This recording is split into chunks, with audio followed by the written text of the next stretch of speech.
everybody. Welcome back to Otter Creek Garage. Don't let the beautiful sunshine behind me fool you. It is frosty out here this morning. We actually did have frost. And I can see my breath right now. But I managed to get this old girl running this morning without too many problems. I've had this machine for about a year now, and being able to start it in this type of weather last year without it being plugged in was just a non-item. It just didn't happen. Not without ether or having it plugged in, as I say. So we're going to backtrack. Coming up, we're going to backtrack a little bit, and I'm going to show you the 3 things that I did to this machine to get it to start easier when it's cold out. Alright, let's go. Here we got this little diesel tractor. Good running little tractor, but it's a hard starter. Even when it's warm out, it's a hard starter. We're going to dive in today and see if we can't do something to remedy that. So let's get at it. So I've had this old girl for about a year now. We're getting into the fall time. It's late September now. Last year I didn't have a whole lot of time to go through some of the little troubles that this had.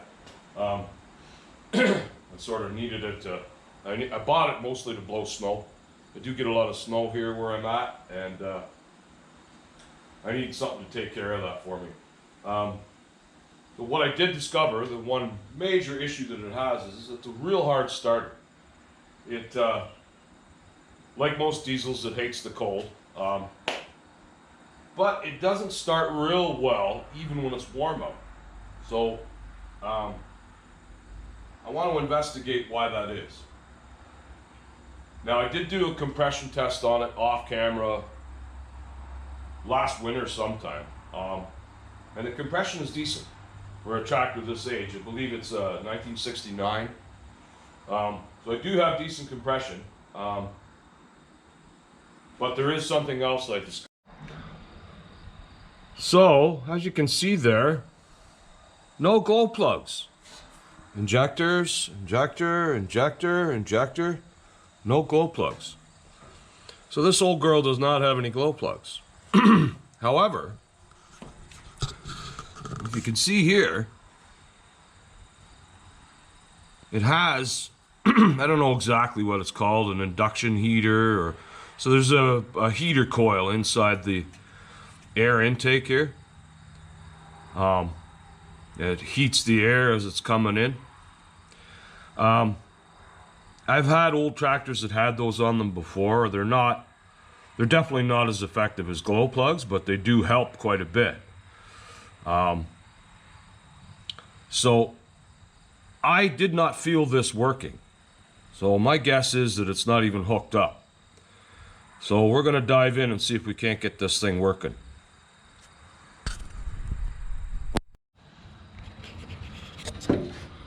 Well, here we are. I removed the dash here. Here's a switch on the outside here that you'd pull and hold that for 30 seconds or whatever, and that would heat up that coil that's in the intake.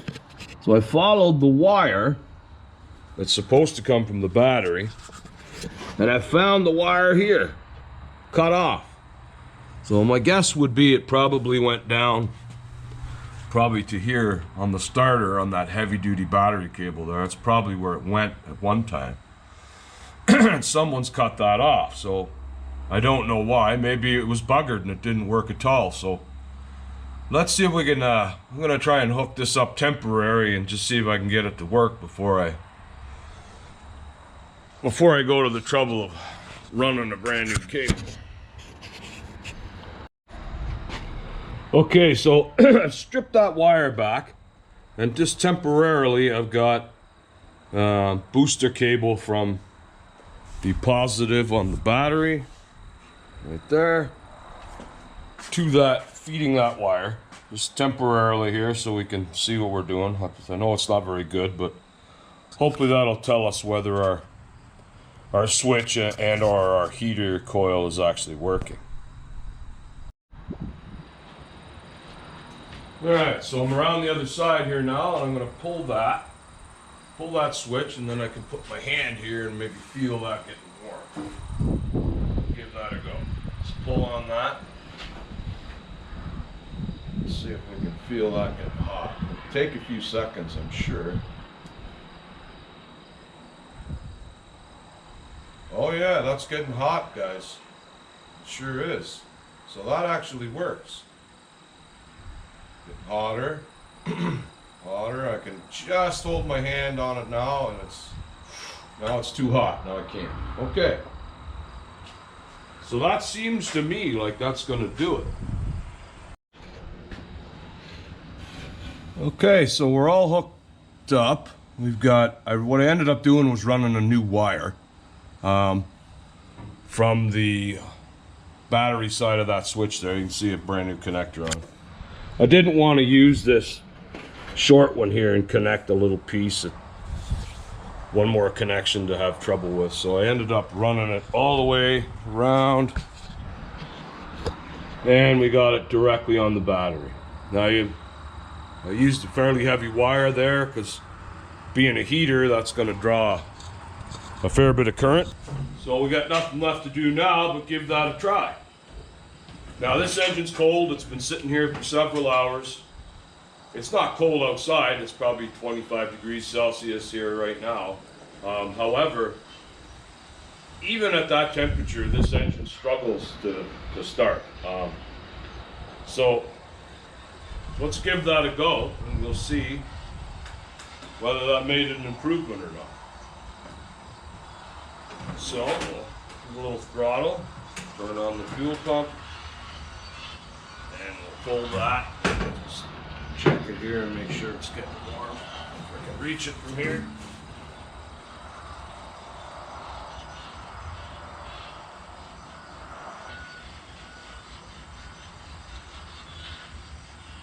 Yeah, that's definitely getting warm. I don't know how warm we need to have it, but we're going to find out here in a second. All right, let's give it a try.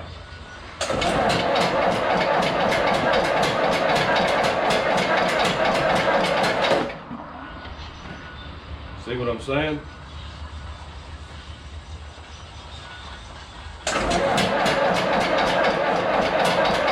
Let's give it a little more throttle there.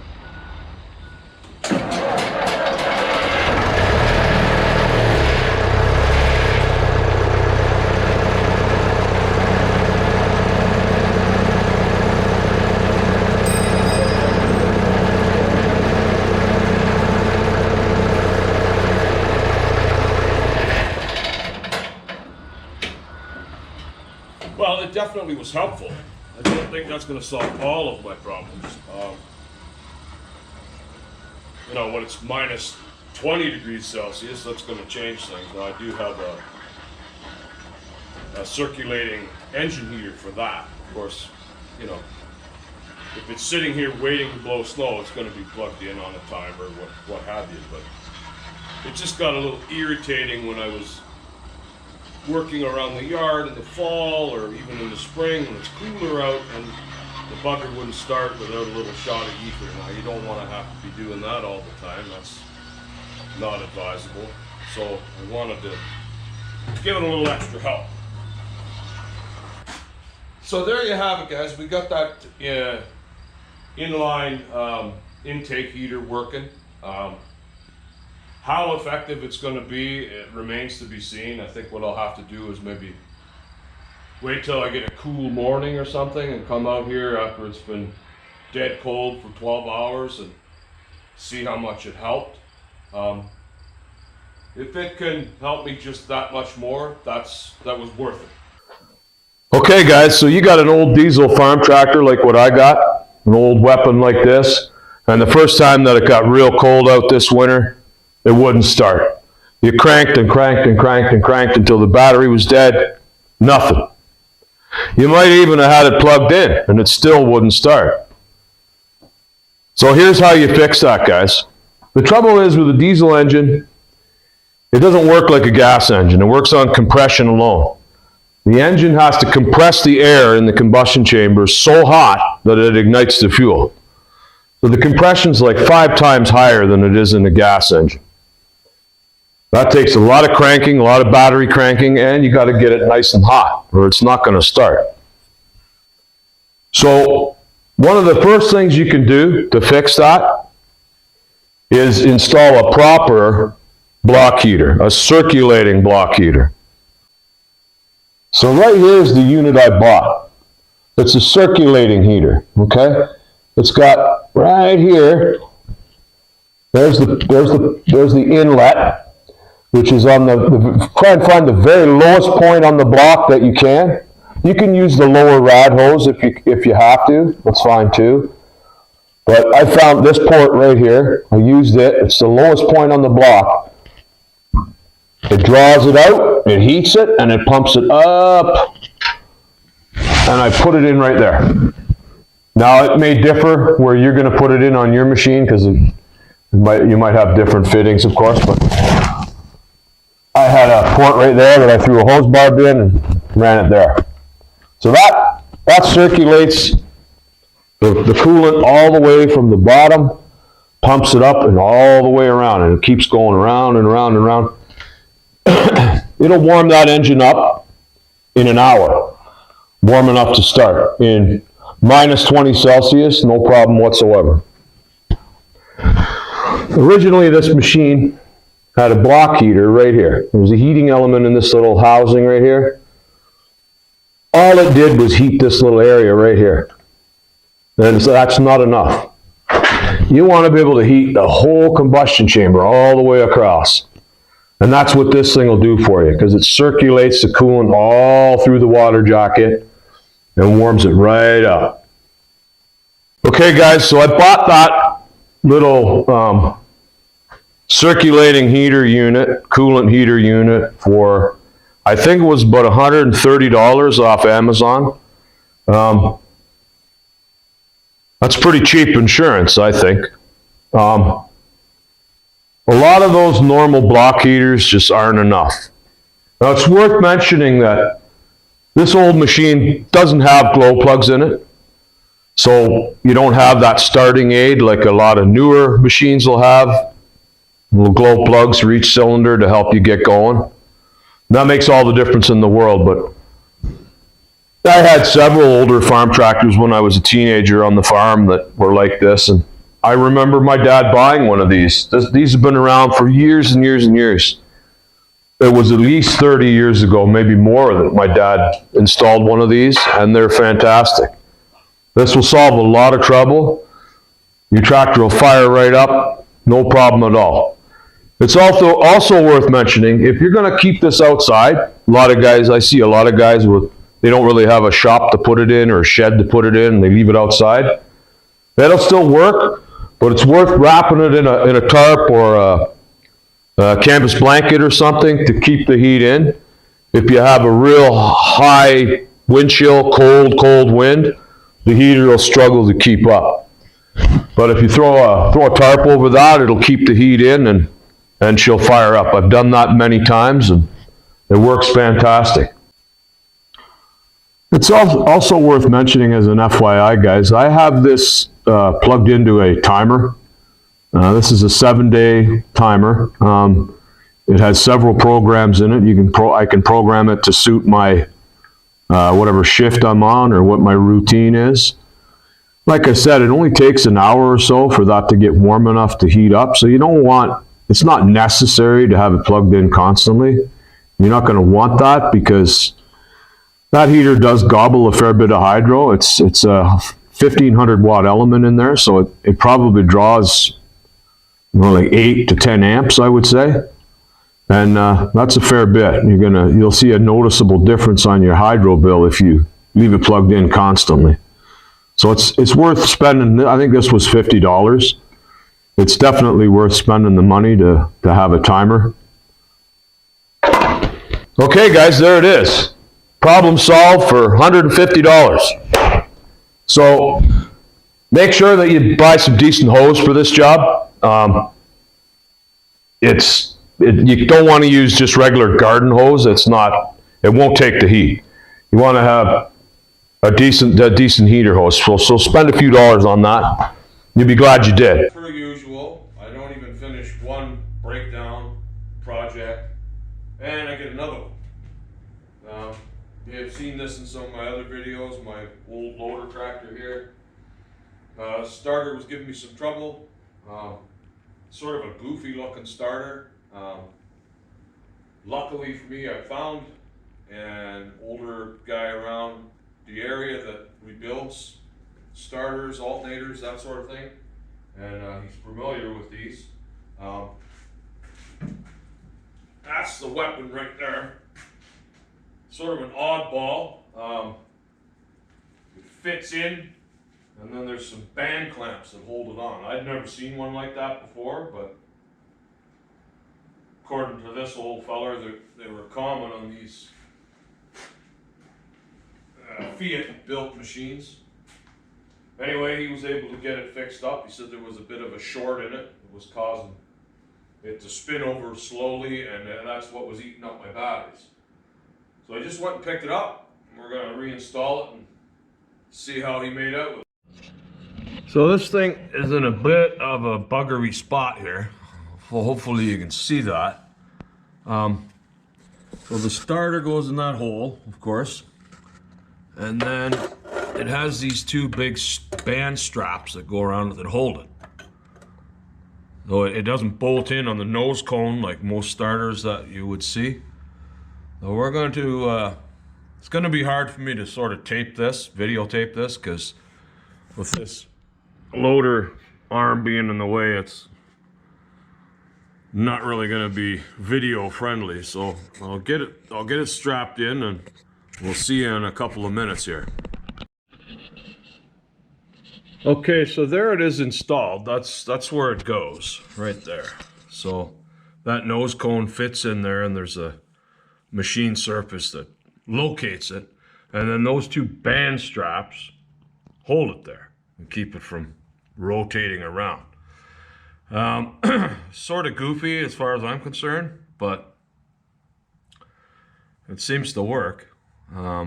Anyhow, we got our battery cable hooked back up, and I'm pulling power here for my starter switch. There's the exciter wire for the alternator, and this one here, that's our starting coil. So we're going to go ahead and hook the battery back up and give this a whirl and see what good things happen. It seems to crank over a lot better than it did. One thing worth noting here, guys, when I installed this, I installed that starter with the coil box straight up and down, and I think that was wrong. There's a little cutout. It's going to be hard for you to see, but there's a cutout in behind here, a cutout on the block, sort of a concave shape that helps that to fit. It's going to be kind of hard to see, but it needs to be on that kind of sort of angle right there.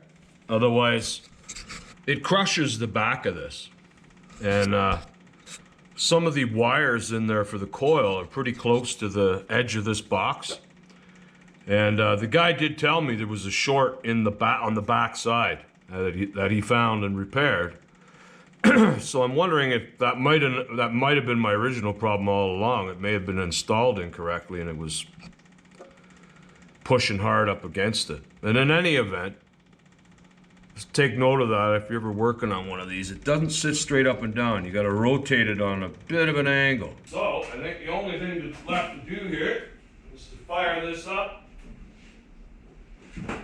and get it out of my way so I can work on finishing what I was working on before this, where I got so rudely interrupted by this problem. So let's see if she'll fire up here. We'll try our fancy coil heater here.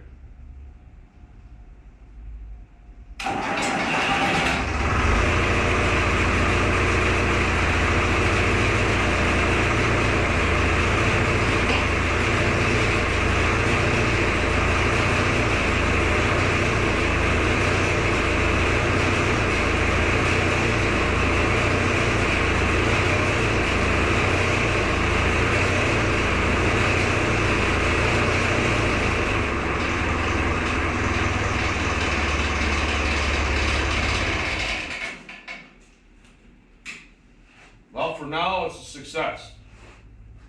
Something tells me we're gonna be revisiting this machine again in the future. It's just a piece of crap. It really is.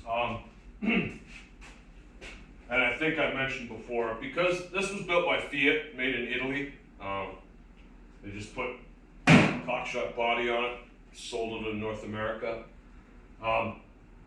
There's almost no parts available for this particular model. I'd never even seen one of these before I saw it on Marketplace. I bought it because it was close. I didn't have to go very far to get it. I could road it home. And I needed something for the winter to blow snow, and I didn't have a whole lot of time to go shopping around. So until I can get something better, it's gonna have to do, but in any case, it's on the list. Maybe Santa Claus will bring me something. So before I let you go, guys, I want you to, if you haven't already, hit the thumbs up down below if you like the video. And do me a favor and hit that subscribe button. It doesn't cost you a dime, it only takes a second, and it really helps out the channel. Helps keep me motivated to bring you more good content. Until then, we'll talk to you soon.